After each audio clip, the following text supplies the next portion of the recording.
cierra la frontera para miles de migrantes. El gobierno pone en marcha una dura orden ejecutiva del presidente Biden que limita las solicitudes de asilo y deporta a los indocumentados de inmediato. ¿En qué consiste el plan C de Andrés Manuel López Obrador para México? La sucesora Claudia Sheinbaum podría llevarlo a cabo. Su partido reúne suficiente poder en el Congreso, incluso para cambiar la Constitución. Infierno climático en el sur de Estados Unidos. La primera ola de calor de la temporada llega con temperaturas de 3 dígitos, aumentando el riesgo de incendios y amenazas para la salud de millones de personas. ¿Testigos bien remunerados? Una investigación asegura que quienes testificaron a favor de Donald Trump terminaron con los bolsillos llenos. ¿Qué fue lo que recibieron? Así comienza su noticiero Estrella TV.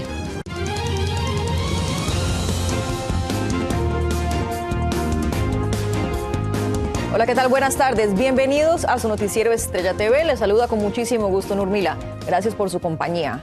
Vamos a iniciar con la creciente presión política por la ola de inmigrantes en la frontera sur de Estados Unidos.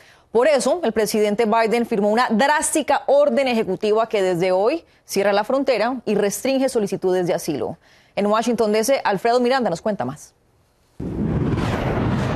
El presidente Joe Biden firmó una orden ejecutiva que cerrará temporalmente la frontera y las solicitudes de asilo con el propósito de abordar la creciente presión política por la afluencia de inmigrantes en la frontera sur del país. Today I'm announcing actions to bar migrants who cross our southern border unlawfully from receiving asylum.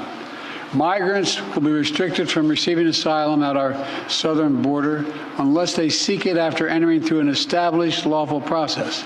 La orden ejecutiva entrará en vigor toda vez que el número de encuentros entre agentes de migración e inmigrantes superen la cifra de 2.500 entre puertos de entrada. Las repercusiones se dieron inmediatamente. Senadores republicanos criticaron la medida calificándola de electoralista. Mr. President, Joe Biden, this is too little, this is too late. And the American public knows it's too late. This stunt is not going to save your political life. Thanks to you, the 11 million people that have crossed this border illegally, this is now the #1 defining issue of this presidential election. La medida tendría carácter temporal y se levantaría toda vez que los encuentros se reduzcan a un promedio de 1.500 por día entre puertos de entrada. La respuesta de la campaña Biden-Harris a los republicanos no se dejó esperar.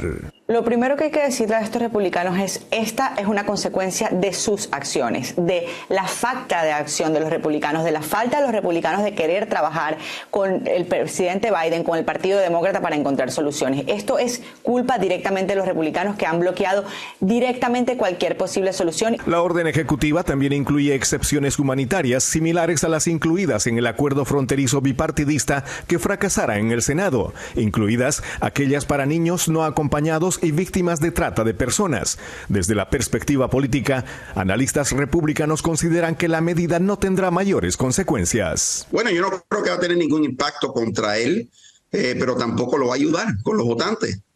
Los votantes no están impresionados, los votantes lo que quieren es acción decisiva y al momento. Nada de esto de a media. La medida también endurecerá las reglas del miedo creíble y otorga a los agentes fronterizos el poder de determinar la elegibilidad del inmigrante o su deportación inmediata. Analistas demócratas consideran que si esta es una medida política, existen otras vías más efectivas. Debería de ser el Partido Demócrata más efectivo en resaltar la hipocresía republicana, que estuvieron condicionando la ayuda a Ucrania que hubiera seguridad fronteriza y luego cuando se les presentó una alternativa con medidas fuertes que ellos apoyaban, pues se echaron hacia atrás. Y cuando el senador Chuck Schumer volvió a presentar el proyecto en el Senado, lo rechazaron de nuevo. Eso hay que recordárselo constantemente al electorado. Defensores de los inmigrantes y sectores progresistas del Partido Demócrata dijeron estar furiosos con la medida. En los hechos, el cierre de la frontera entraría en vigor inmediatamente, dado que el umbral de los 2.500 encuentros que dicta la orden ejecutiva está superado. Desde Washington, Alfredo Miranda, Noticias Estrella TV. Alfredo, muchas gracias. Vamos a ampliar más sobre las repercusiones legales para los migrantes y también el impacto de esta decisión forzada del presidente Joe Biden. Ya nos acompaña el abogado de inmigración Alex Galvez. Alex, bienvenido. Buenas tardes. A ustedes. Entonces, esta medida, por lo que estamos escuchando, entraría en vigor inmediatamente y van a abrir luego de un periodo de 7 días donde se reduzca a 1.500 detenciones por día. O sea, ¿estamos hablando de meses o incluso años para esas personas que se quedan por fuera, abogado? Puede ser entre ahorita y las elecciones de noviembre, porque una cifra de 1.500 no lo hemos visto en meses. Esto es un número que es incansable. Por eso pensamos que el presidente Biden sabe que esto se está efectuando de una manera política. Ya las Cortes Federales han dicho que el presidente no tiene el poder de efectuar estos cambios en la frontera. Lo vimos con Título 42 durante la pandemia. Solamente se trata de tiempo para ver si alguien va a demandar al presidente Biden para congelar esta acción ejecutiva. Eso es lo que estamos pensando ahorita, pero no hay duda que los cambios que vamos a ver en la frontera sí va a afectar a muchos inmigrantes. Pero los haitianos, por lo que tengo entendido, van a estar cobijados por el TPS, ¿correcto?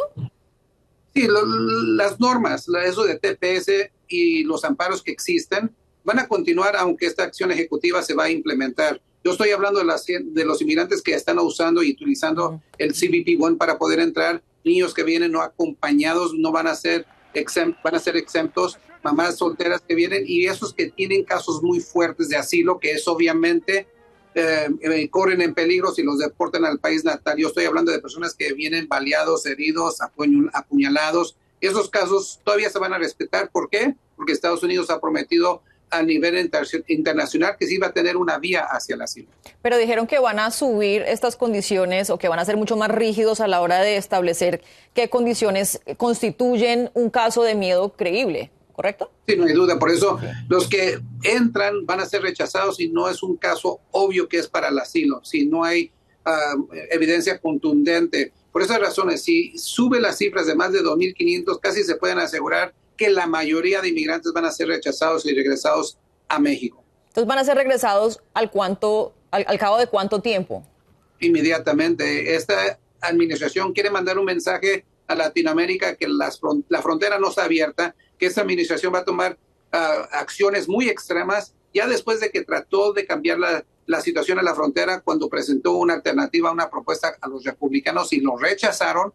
Y este presidente está sufriendo políticamente demasiado por el tema de inmigración y sabe que tiene que ser algo extremo entre ahorita y las elecciones presidenciales porque le está afectando la candidatura para la reelección. Claro, son medidas de último momento para rescatar su candidatura por lo que estamos analizando. Los inmigrantes de Nicaragua, Cuba y Venezuela serían regresados a México. ¿Cuál es la alternativa para ellos donde ese sea su panorama? Ahorita Después estando en México, ¿no? Claro. Ellos van a tener que estar en México, van a tener que aplicar desde allá, tratar de agarrar un número para que cuando reabran la frontera ellos estén enfrente de la fila. Tienen un beneficio que no van a ser deportados a sus países natales por lo delicado que está la situación en Cuba y Venezuela. Bueno, abogado, muchísimas gracias por respondernos estas preguntas. Seguiremos al tanto de lo que ocurre con esta medida que entra en efecto hoy mismo, luego del anuncio del presidente Joe Biden en la Casa Blanca. Feliz tarde. Igualmente. Inmediatamente después de esta firma de orden ejecutiva, las reacciones en la frontera pues no se han hecho esperar. En Tijuana, Vicente Calderón habló con migrantes y activistas y nos informa cuál es el sentir del lado mexicano de la frontera. Hay preocupación en la frontera por la orden ejecutiva del presidente estadounidense que limita el acceso a los solicitantes de asilo que llegan irregularmente por la frontera sur. Es más o menos un quédate en México, ahora sí que de facto. Enrique Lucero es director de atención al migrante de Tijuana y anticipa que al rechazar a los solicitantes se agravaría la situación en esta y otras ciudades fronterizas, como ocurrió cuando empezaron a deportar extranjeros a México. Nos generó una situación muy difícil, al grado que hubo una desgracia en Juárez de 42 venezolanos incendiados en una estación migratoria. En los albergues de esta frontera hay menos migrantes que el año pasado, debido principalmente a que el gobierno mexicano endureció sus controles migratorios en el centro y sur del país. Aún así, hay mucha gente varada esperando obtener refugio del gobierno norteamericano. A pesar de que esta orden está enfocada específicamente en quienes entran de manera irregular a Estados Unidos a buscar asilo, quienes se encuentran en los albergues piensan que también podrían verse afectados. Sí, porque nos dejan más atrás todavía. La verdad, nos dejan hasta el último, ¿sabes qué? Pues si ya tengo a este, déjame atiendo a este. Yasmín Rivas huyó por la violencia en Michoacán hace 8 meses que espera lograr una cita con la aplicación CBP-1 y cree que la nueva disposición empeora su espera. Estados Unidos se limita pero nosotros nos quedamos con el problema aquí. El director de este albergue teme un retroceso caótico por el aumento de deportaciones. Otra vez podemos llegar a tener una crisis migratoria en las zonas fronterizas de nuestro país. Algunos activistas consideran que la orden será revocada en las cortes, pero no sin antes causar serios daños. En Tijuana, Vicente Calderón, Noticias Estrella TV. Muchas gracias, Vicente. En Arizona, este martes reciben otro duro golpe los inmigrantes que buscan llegar a suelo estadounidense. La Cámara de Representantes aprobó una ley que convierte en delito estatal cruzar la frontera de manera irregular. Además, le daría facultades a la policía local de arrestar a personas que crucen sin autorización y también a los jueces estatales de deportarlos. La propuesta pasa por alto la firma de la gobernadora y será enviada directo a la boleta electoral en noviembre. Nos vamos a Delaware porque se llevaron a cabo los argumentos de apertura en el juicio por posesión de armas de Hunter Biden, quien es el hijo del presidente de los Estados Unidos. Los fiscales reprodujeron un audio de sus memorias donde en su propia voz habla sobre su caída en las drogas luego de la muerte de su hermano. Hunter Biden es acusado de mentir en un formulario sobre su adicción a las drogas cuando él compró un revólver en 2018. De ser encontrado culpable podría enfrentar hasta 25 años de prisión. Y este martes, durante una audiencia ante el Comité Judicial de la Cámara de Representantes, el fiscal general de Estados Unidos, Merrick Garland, arremetió contra legisladores republicanos que están impulsando la teoría de conspiración de que el departamento está detrás del juicio de pagos de silencio de Donald Trump, del que fue condenado por 34 cargos. Esto fue exactamente lo que dijo. I will not be intimidated, and the Justice Department will not be intimidated. We will continue to do our jobs free from political influence, and we will not back down from defending democracy. Todo esto sucede cuando los republicanos han tomado medidas para acusarlo de desacato por no entregar el audio de la entrevista del presidente Biden con el fiscal especial Robert Hur por manejo de documentos clasificados. Y según el medio independiente ProPublica, 9 testigos de los diferentes casos penales contra el expresidente Trump han recibido importantes beneficios económicos. Esto incluye aumentos de sueldo, paquetes de indemnizaciones y nuevos empleos. Los beneficios provienen de las empresas y comités de la campaña del exmandatario. Y de comprobarse que alguno de esos beneficios tuvo como objetivo influir en los testimonios, podría constituir un delito muy grave. Pasamos a una corta pausa, pero en cuestión de minutos les informo. Coalición Sigamos Haciendo Historia alista una veintena de reformas tras conseguir la mayoría del poder legislativo en México.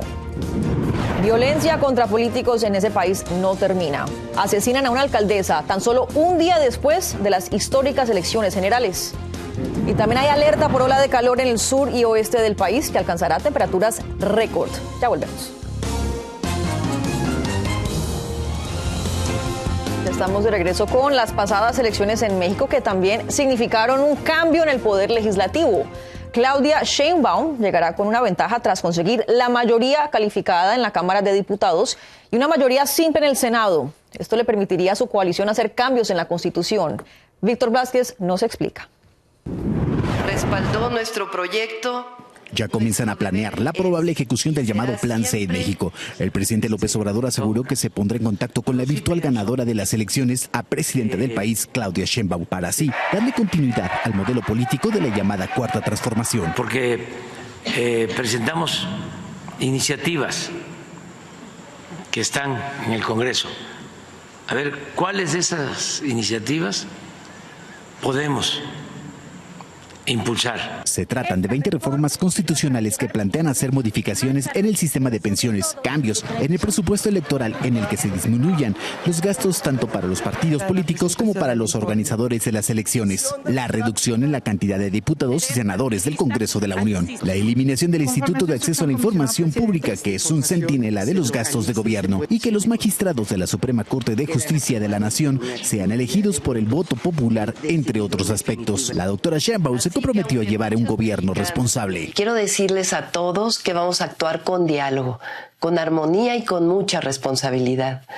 Ha sido un triunfo de la democracia para todas y todos los mexicanos. Los cambios podrían ser posibles en el mandato de Sheinbaum porque Morena y sus aliados, el Partido del Trabajo y Verde Ecologista, en la Cámara de Diputados obtendrán la mayoría calificada, es decir, ocuparán 346 curules de 500. Votarían todo a favor de la continuidad. Si ella quiere demostrar hacia la población mexicana, hacia los inversionistas mexicanos y a los del exterior también, que ella va a gobernar, tiene que romper inevitablemente con López Obrador. Con el carro completo, como le llaman, tener la mayoría a favor y además 24 de 32 estados afines a su proyecto, Claudia Sheinbaum podría no tener ningún obstáculo para cambiar las leyes o la Constitución. En Ciudad de México, Víctor Blasquez, Noticias, Estrella TV. Gracias, Víctor. Seguimos con este tema porque ante las amenazas de la ex candidata presidencial Xóchitl Gálvez de impugnar los resultados electorales, el presidente de México afirmó que el partido Acción Nacional está en su derecho de hacerlo. Andrés Manuel López Obrador aseguró que los comicios del domingo fueron la jornada electoral más limpia y libre en la historia. El mandatario agregó que la oposición debe respirar profundo, reflexionar y comprender lo que sucedió el domingo en las urnas. Y también allá en México, la noche de ayer lunes fue asesinada la alcaldesa de la ciudad de Cotija, en el estado de Michoacán, Yolanda Sánchez Figueroa, y su escolta, quienes fueron acribillados por 2 sicarios, quienes les dispararon desde una camioneta en movimiento. Ambas víctimas murieron mientras eran atendidos en el hospital. Y a través de redes sociales, una célula del cártel Jalisco Nueva Generación se adjudicó al delito. Figueroa había sido secuestrada presuntamente por la misma banda criminal en septiembre del año pasado. Que en paz descansen ambos. Llegamos al momento de otra pausa, pero en cuestión de minutos se avecina el verano con una ola de calor intensa para el sur y el oeste del país. Las temperaturas podrían rebasar los 3 dígitos. Y también impresionante accidente de un camión en una autopista del país. Les tenemos las imágenes al volver. Y el hijo de un congresista de la Cámara Baja se llevó toda la atención en su discurso. Es la cosa más adorable. Ya volvemos.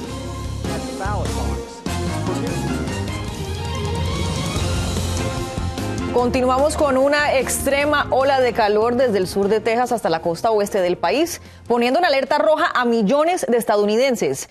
Bueno, se espera que las temperaturas alcancen los 3 dígitos. Wendy Castillo nos informa más sobre esta advertencia. Unos 25 millones de residentes de California, Arizona, Nevada y Texas se encuentran bajo advertencia por una intensa ola de calor. Según el Servicio Meteorológico Nacional, el termómetro podría marcar hasta los 121 grados para McAllen, 116 para ciudades como San Antonio y Brownsville, mientras que para Las Vegas, Nevada, Phoenix, Arizona y partes de California se esperan unos 110 grados. Y va a durar hasta el sábado. Creemos que el día peor, los días peores van a ser el jueves y el viernes. Esta situación marcaría un inicio temprano de la temporada de incendios que normalmente comienza en julio y se extiende hasta septiembre, lo que indica que la gente debe estar lista para evacuar en cualquier momento. De hecho, los equipos de bomberos están en alerta máxima, especialmente en Arizona, donde las restricciones contra incendios entraron en vigencia antes del Día de los Caídos en muchas áreas, pero el jueves se van a ordenar nuevas zonas bajo advertencias.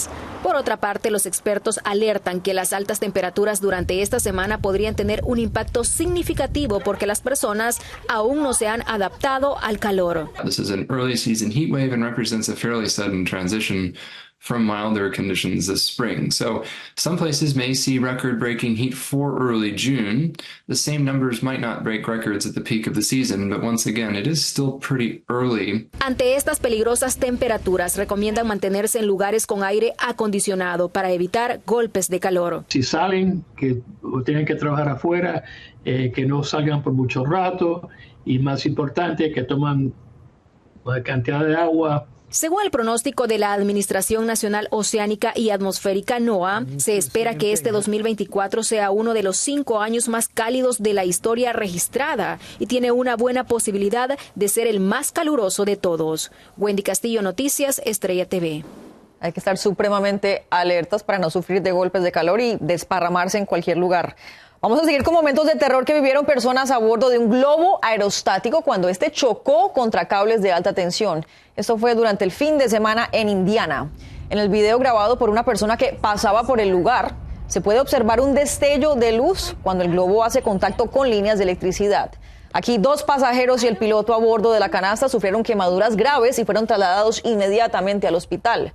Las autoridades están llevando a cabo una investigación federal para esclarecer los motivos del accidente. Últimamente ha habido muchísimos accidentes de globo aerostático. Qué peligro montarse a eso. Lástima. Vamos a Nashville, Tennessee, porque el conductor de un camión fue rescatado por buenos samaritanos después de que un aparatoso accidente se produjera y se saliera de la autopista cayendo sobre un arroyo adyacente. Al ver la impactante escena, varios testigos detuvieron su camino para ayudar debidamente al conductor a salir del arroyo, incluso antes de que llegaran los socorristas. Y afortunadamente el conductor solo resultó con heridas menores. Qué buen espíritu de estas personas, siempre ayudando. Vamos con un momento muy curioso y adorable que se vivió en la Cámara Baja durante el discurso del representante John Rose sobre el expresidente Donald Trump. Aquí, mientras Rose hablaba, su pequeño hijo que está detrás, llamado Guy, sentado detrás de él, notó la cámara y comenzó a hacer muecas. Él sacó la lengua, puso los ojos en blanco y pues obviamente se llevó la atención y despertó todo tipo de risas. Más tarde, el legislador comentó en redes sociales que su hijo efectivamente realizó esta gracia porque intentaba hacer reír a su hermano menor que lo estaba viendo por televisión.